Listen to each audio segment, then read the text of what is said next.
अहम ख़बर खां वाक़िया आगाही ॾींदा हलूं। केपी जे गवर्नर फैसल करीम कुंडी कसम खणी वरितो। पेशावर हाई कोर्ट जे चीफ जस्टिस फैसल करीम खे कसम खणायो। फैसल करीम कुंडीअ खे कसम खणाइण वारी तक़रीब में पीपी अॻवाननि ऐं ॿियनि पिणु शिरकत कई। केपी जे गवर्नर फैसल करीम कुंडी खे कसम खणी वरितो आहे। केपी जे गवर्नर फैसल करीम कुंडी कसम खणी वरितो। पेशावर हाई कोर्ट जे चीफ जस्टिस फैसल करीम खे कसम खणायो। फैसल करीम कुंडी खे कसम खणाइण वारी तक़रीब में पीपी अॻवाननि ऐं ॿियनि शिरकत कई। केपी जे गवर्नर फैसल करीम कुंडी कसम खणी वरितो। पेशावर हाई कोर्ट जे चीफ जस्टिस फैसल करीम खे कसम खणायो। फैसल करीम कुंडी खे कसम खणाइण वारी तक़रीब में पीपी अॻवाननि ऐं ॿियनि पिणु शिरकत कई। अहम ख़बर खां अवां खे नाज़रीन आगाही ॾियूं पिया त केपी जे गवर्नर फैसल करीम कुंडी कसम खणी वरितो। पेशावर हाई कोर्ट जे चीफ जस्टिस फैसल करीम खे कसम खणायो। फैसल करीम कुंडी खे कसम खणाइण वारी तक़रीब में पीपी अॻवाननि ऐं ॿियनि पिणु शिरकत कई। केपी जे गवर्नर फैसल करीम कुंडी कसम खणी वरितो।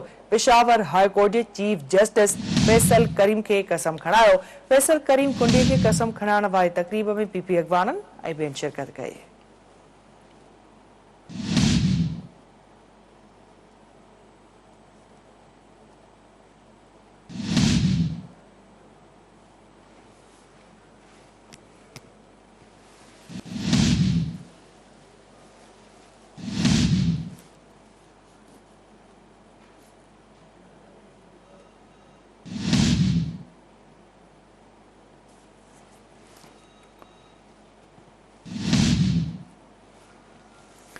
अवां खे आगाही ॾियूं पिया नाज़रीन त केपी जे गवर्नर फैसल करीम कुंडी कसम खणी वरितो। पेशावर हाई कोर्ट जे चीफ जस्टिस फैसल करीम खे कसम खणायो।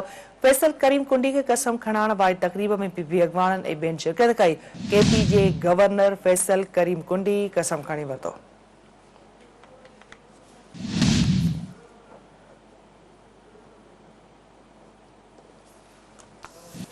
केपी जे गवर्नर फैसल करीम कुंडी कसम खणी वरितो। पेशावर हाई कोर्ट जे चीफ जस्टिस फैसल करीम खे कसम खणायो। फैसल करीम कुंडी खे कसम खणाइण वारी तक़रीब में पीपी अॻवाननि ऐं ॿियनि पिणु शिरकत कई।